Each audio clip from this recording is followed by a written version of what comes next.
Hello everybody and welcome back to my channel. In today's video, we're going to be checking out the all-new Marvel Legends Infinity Saga Avengers Endgame, Captain Marvel and Rescue 2-pack. Another 2-pack that once again I've been super excited for, especially where that Rescue was concerned. I was a huge fan of the figure's initial release, and to get it this time round with a slew of additional, more movie-accurate accessories, I was super pumped to see how it would turn out. And the Captain Marvel repaint too is also really impressive. But before we take a look at the figures, we'll very quickly go over the packaging. You can see Infinity Saga, Captain Marvel, Rescue Armor. You've got the same box art that you would expect from Avengers Endgame, so you can see you've got the poster as well as a very brief bio here on Captain Marvel, as well as Pepper Potts/Rescue. So definitely really nice presentation where these are concerned, and I would actually love to get Rescue in a slightly more dynamic pose, but sadly my Hasbro Marvel Legends display base has decided to crack on me, meaning that this section will sadly not actually hold the figure up, so you can see that's why she's in a rather peculiar pose. But we'll start off firstly by taking a look at what is probably the least impressive figure out the set, that being Captain Marvel. And that's not to say she's a bad figure at all,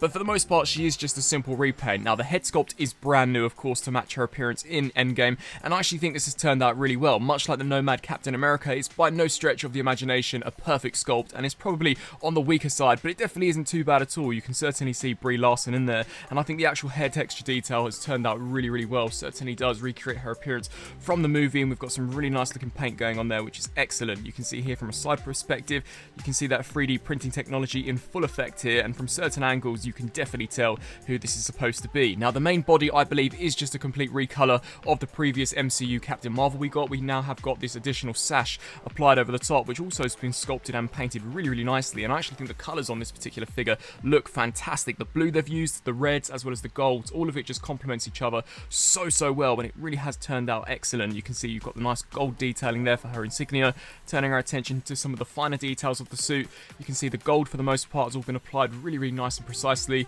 Got some golden buckles here at the back. Taking a look here towards the back of the costume, you can see once again some lovely golden highlights, as well as a mix of red and blue, and overall it's just a pretty solid mould. Now in regards to her articulation, like in some of my previous reviews, I shan't go into all that much detail in regards to that, seeing as this figure for the most part is exactly the same as the predecessor, but I will very quickly show you the articulation that we get here out of the new head joint. So you can see that can look up to that far, which is pretty decent, as well as can also look down. She can of course tilt side to side and rotate left to right. It is the exact same ball peg that we got on the original version, so if you have the old figure, you could definitely pop her head off and then insert whatever desired head sculpt you would want. Here for a very quick comparison, here I have her compared next to the powered up version of Captain Marvel from her movie, and you can see that, as mentioned beforehand, the suit is exactly the same mold. It has merely just been painted this time differently, and we of course this time have the new molded sash. But really awesome to see what just the difference in paint can do. They really do look like completely different figures. Now in regards to her accessories, I was a little underwhelmed to see that she doesn't come with any sort of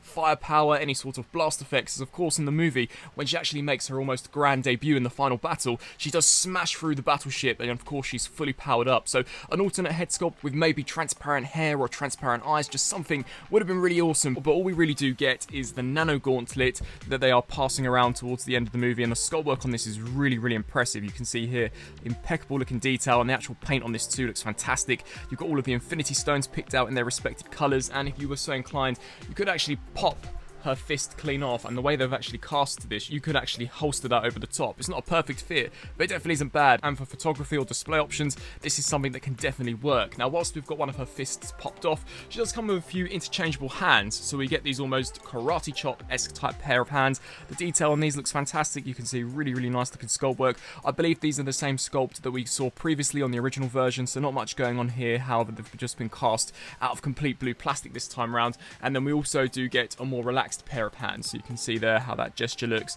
and of course they can all be inserted onto the figure's arms very easily, just like that. But once again, I would have loved to have gotten some fire bursts, some power up effects, or maybe just a powered up head sculpt, just something to make her look a little more visually appealing, as throughout the final battle we do see her continuously power up, and not so much in this almost neutral form, but still a really nice looking repaint. But then we turn to my favourite figure out the set, that being Rescue. Now as mentioned beforehand, I thought the initial single carded version of Rescue was fantastic. Whilst it didn't have some of those blast effects and some of those accessories that we would want to see from the movie, I still thought it was a really good figure, and now of course course, this time around, we've got a slightly more movie-accurate deco, especially where the helmet is concerned, and we get so many more accessories. So, bringing her in here for a closer look, you can see, I will actually just remove this back section. The detail on the actual main body itself is exactly the same as the original version, but the face sculpt, I think, looks so much better this time around. They appear to be using that 3D printing technology, and it really does give you the impression that the eyes are illuminating, which is fantastic. You can see in regards to the paintwork, I think everything here has turned out so awesome. I actually think that the Rescue armor is one of my favorite Iron Man armor designs. It just looks so impressive. I love the sleek nature to it. I love the almost blue/purple color motif that the suit sports, and you can see the gold and the silver accents. Everything about it just looks so awesome. You can see there the art corrector, not painted the best. You can see how it is slightly offset, but definitely not too bad. Taking a look here towards the arms, you've got some fantastic detailing here with the silver. Moving our attention down to the lower section, you've got a mixture of bronze as well as silver, and of course that main color of blue/purple plastic. Now, in regards to her accessories, she comes with a lot. So we get the neutral looking backpack, which can just be pegged here onto the back. That looks really cool. You can see Rescue, and of course this was the Mark 49 suit, so we've also got 49 written there on the back. Really impressive looking detail, as well as paintwork going on for this particular piece. And we also do get a slew of different head sculpts. So we get the masked head sculpt that we got on the initial version, and that can be very easily popped off to accommodate the two brand new head sculpts. So here we've got the visor up, like we saw in the movie when she makes her debut. So just to show you how that looks, you can see, I don't think the likeness to Gwyneth Paltrow on any of the sculpts I'm about to show is spot on. It is once again on the weaker side, but still not too bad. You can definitely see who this is supposed to be, and you can see the sculpt work there. For the main faceplate, which is lifted up, I think looks quite cool. And I think the 3D printing technology also looks very realistic, but once again, just not all that accurate to the actress. And then we can simply pop this one off and bring in the third head sculpt, which we get, and that is just a complete Gwyneth Paltrow head sculpt without the helmet on, like we see when Tony Stark's just about to die. And I actually think this is slightly better, albeit once again not 100% perfect, but the sculpt work here to the hair looks really cool.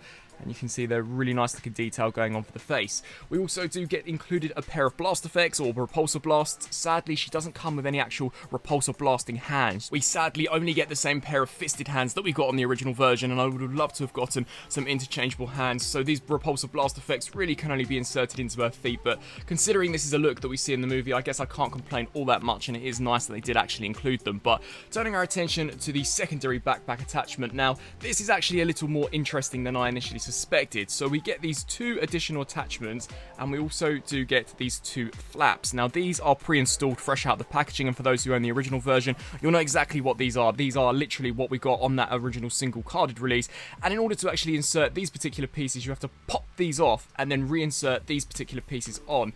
I personally am not a huge fan of that because the plastic is slightly on the cheaper side, and I can just imagine over time some of this becoming worn and potentially loose, meaning that these actually won't peg on.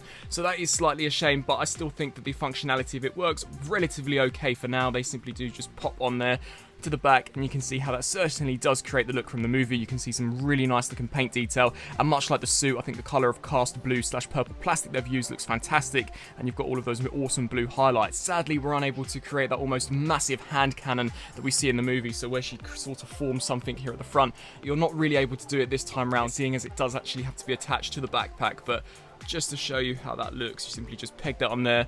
You can hinge these sections up and down, hinge them here, as well as hinge these flaps. So we get a decent amount of versatility in regards to the articulation, and I actually think for the most part it works pretty well. And here for a very quick final battle size comparison, we've got the all-new Rescue with the Gwyneth Paltrow head sculpt popped on next to the all-new Mark 85 Tony Stark, and you can see I actually think the scale between these two works really well, and of course now you can faithfully recreate some of those final scenes from Avengers Endgame, which is super cool. But if I had to be 100% honest, I think the Robert Downey Jr. head sculpt likeness absolutely annihilates what they've done here with Gwyneth Paltrow. I do not think this looks all that much like her, and I actually think that version that we got in the Mandarin pack is slightly better when in comparison to what we got here with this newer figure. And so, some final thoughts here for the all-new Marvel Legends Infinity Saga Avengers Endgame Captain Marvel and Rescue 2-pack. Much like all of these 2-packs, I think this is for the most part another home run for Hasbro. I think these are really great repaints, And for those who perhaps never picked up the initial releases of either of these figures, I think you're going to be really satisfied with these, especially where that rescue is concerned.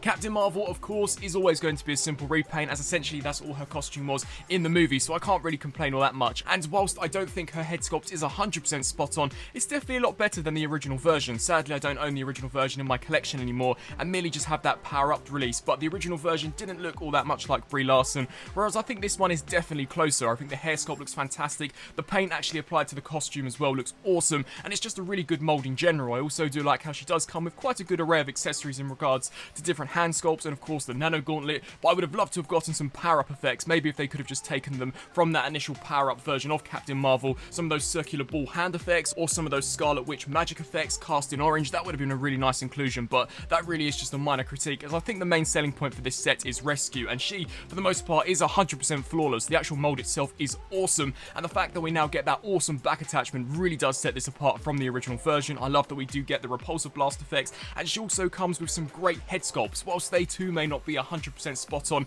to Gwyneth Paltrow's likeness, I really believe that I'm just nitpicking due to how awesome that RDJ head sculpt was on that Battle Damage Mark 85 Iron Man. The Pepper Potts head sculpt certainly isn't bad by any stretch of the imagination, and for the most part does resemble the actress on screen. I do have a wish that for Rescue we could have gotten some actual repulsor blast hands, much like we saw in the movie. That really is the only major downside to this particular figure in my personal opinion, but other than that, I think this is yet again another fantastic set, and I would really love to know down in the comment section below on what you guys think of this particular release. Will you be adding it to your collection? And as always, be sure to let me know down in the comment section below what Infinity Saga figures would you like me to take a look at in the next review. I thank you all for watching, and until my next video, I'll see you then. Thanks for watching.